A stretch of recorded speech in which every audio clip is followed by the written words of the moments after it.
Hello, everybody. Hello, everyone. Today we are looking at Quest for El Dorado. You got to say it like that. Da, da, da, da. Nothing to do with that. I don't know that copyrighted tune. Nothing to do with that at all.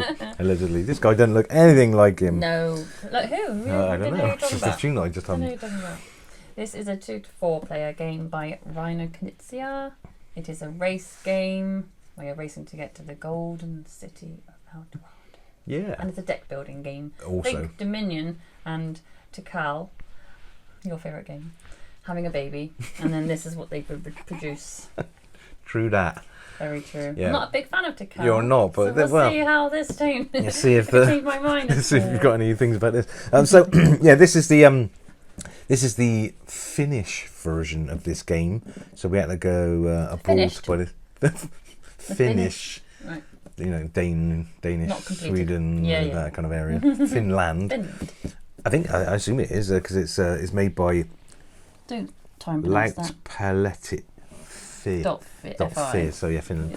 Yeah. So it's like a Swedish, Denmark, Finnish and English version. But the artwork's by Vincent Dutrait, a fairly well-known artist in the trade, and he does this beautiful sort of cartoony, very evocative artwork, very well really nice designed, which works great on this game. So it's a good version of it, rather than the Ravensburger version. Ravensburger. I say Ravensburger, so I don't know why I say Ravensburger, to be fair. Yeah.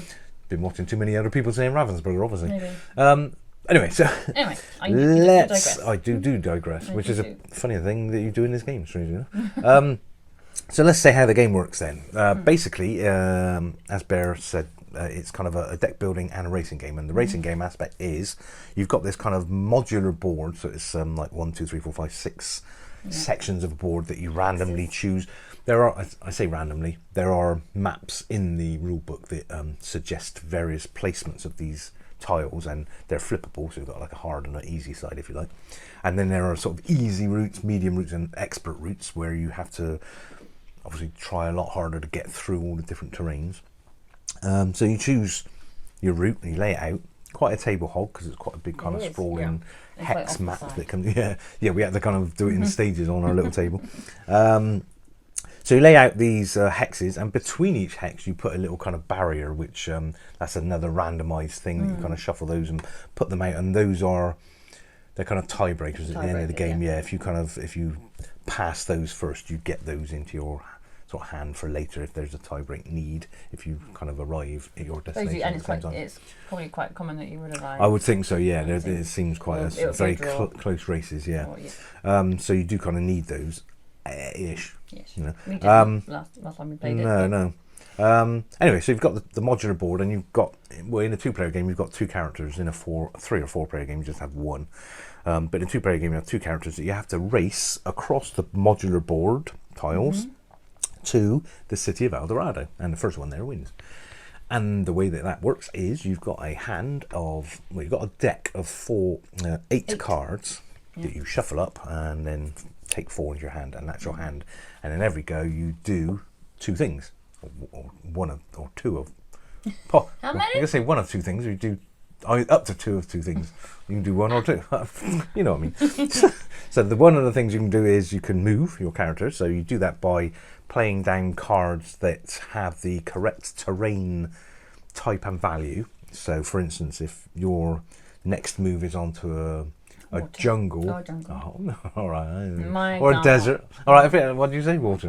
If you're going onto a water, it have a little picture of a paddle, or 2 paddles, or 3 paddles, and that's the value of the card that you need to lay to get onto that tile. So onto that hex. So if it's a 1 or, you look at your cards, have a 1 or. Very nice. 1 or, yeah. You lay that card down and you move on to that 1 or tile. No, I'm never going to stop thinking about that now. Very funny. And let's say the next tile is 2 machetes. Let's say paddle. Say paddle. You could do that. If the next tile is 2 machetes cost, then you could lay a card that's got 2 machetes and you move on to that. Or you could lay 2 separate cards that have got 1 machete on each, or you could lay a 3 machete card and overpay to go onto it, sort of thing. Tim Henley. Examples central, yeah. But I'm just trying to say you can overpay or pay the same value, or of course The other thing is if there are 3 single machete tiles in front of you and you've got a 3 machete card, you can move 3 tiles. So you basically move the value that you can pay. And you can do that with all of your cards, all 4 of your cards in your hand if you want, or you can just use 1 and keep the other 3 back, or you could use none, so you could not move at all. And then the cards that you've got left in your hand after your movement, you can buy other cards with from the market. A la Dominion, where you exactly, yeah, 2 cards of 1, you can get a 2er or like exactly, yeah. So they've got basically face values. The desert cards have a coin on them. I say desert; they're kind of like a little village. It's like a kind of I'll put a picture up. It's a little village, a little village hex, and it's got a little picture of a coin rather than a paddle or a machete.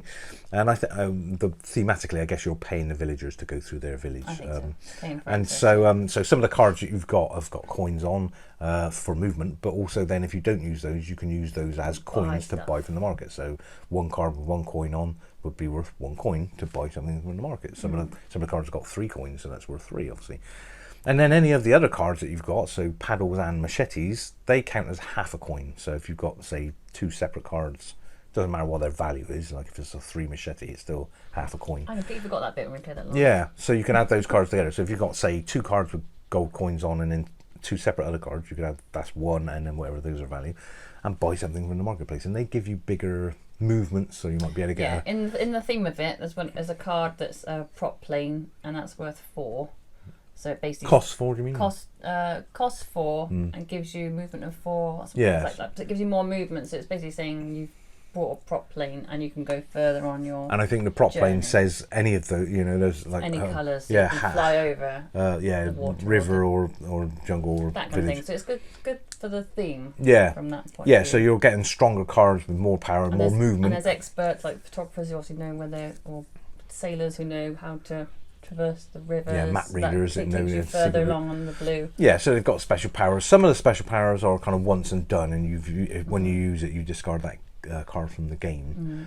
Others are you can just use it and then carry on using it in your deck. So basically, when you played your movement and or purchase, that's your go. You sort of discard any of the cards you haven't used down. So you've used 4 cards, turn them over, and then take back up to 4 cards. You can keep some back, obviously. So if you've got some coins and you think, or for instance, if you've got a big river coming up, you might want to keep a couple of your paddle cards for that time, so you can kind of keep them back and just draw back up to 4. So you don't have to use all of them. And so constantly you've got 4 cards in your hand, and that's it. And you take it in turns, racing through the various terrains, trying to match those values and get the shortest route. And you've got to get both your guys over because you've got 2 and each, the 2-player so game, not just leave one behind. Yeah, in a 3 or 4-player game, first player there kind of wins. First player there triggers the end game, and then everyone else gets another go. So unless they were the last player anyway, sort of thing. That's it, right? But if it's a 2-player game, you have to get both of them there. Well, I just want to say the experts you can get. You can't get all of them first of all, can you? No. There's only I don't know how many it is, but there's 6. There are 6. Yeah, there are 6 in the market. There's like a sort of little board that you lay them out on. There are 6 of those available in the first instance, and then there are, let's say, 12 other cards that you can buy, and there are only 3 of each card. Every type of card is only 3 of each. So when you purchase from the bar, the initial marketplace.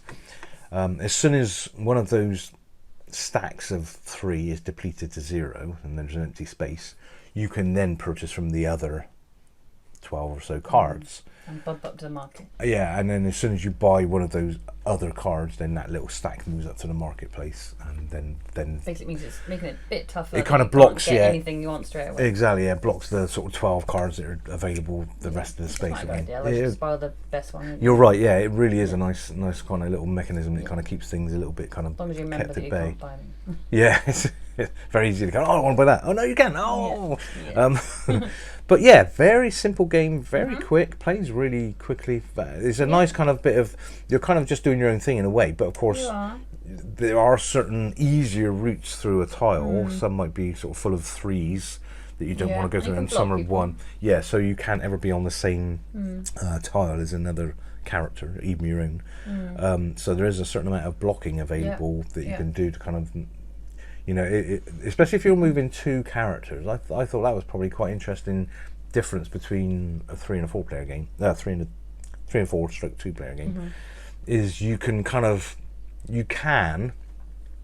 slip into a kind of a nice cheap space, because you have to move them kind of in tandem, but you could just move one all the way to the end and then move the other one first. And yeah, but what I mean is you could kind of put one into a single pay-in space to block the way for the other person coming up behind, and then leave them there, and then move the other person kind of lots and still leave them there in the way to block it. So there is a little bit more. If you want to play like that. Well, no, I'm just saying there's a little bit more tactics in the 2-player game than maybe in the 3 or 4 player game, because with the 3 or 4 player game you're just racing to get there. You've got a bit of an army. You're just going straight there, so there's no reason to kind of delay or get in the way.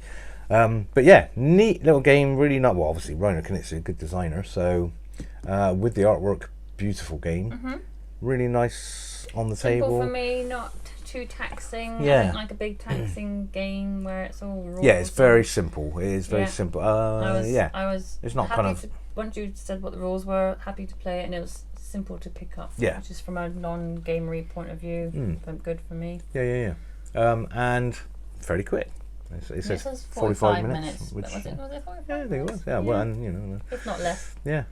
So there we go, and that was on. We've only played easy maps so far, so maybe on more difficult and the expert levels, it might take even longer. And also, there's in this, I don't know if there's in the normal Ravensburger version, but in this version, there's also a little expansion, which are little caves. We didn't actually use that. I don't know if it says anything about it here, but they're little cave tiles, little hexes that you can kind of put onto the cave, because you can't go across. Where it's like images of mountains, rocks, wasn't it? Yeah. So you can go across that section in the game, but in the sort of add-on, you put these little hexes of caves on, and then I think you find treasure in those caves. So when you land on it, it might say you can move an extra 2 machetes or stuff like that. We could play that again. Or take a card from the market of any choice, things like that. I'll see if I enjoy that as much. Yeah, be quite interesting to try that. So we haven't tried that sort of little add-on, but that's in this box as well. Basic game, good. Yeah, really nice. So scores then. Scores on the door. Shall you go first?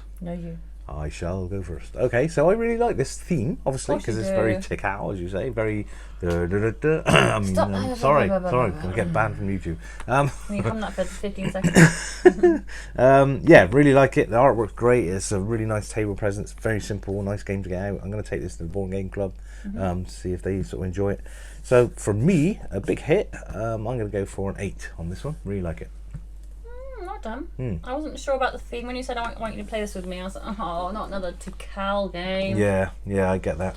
I like Tikal. It's all right, but I'm not a massive fan of the Dorado pagan theme. That's my thing. I'm not really fussed.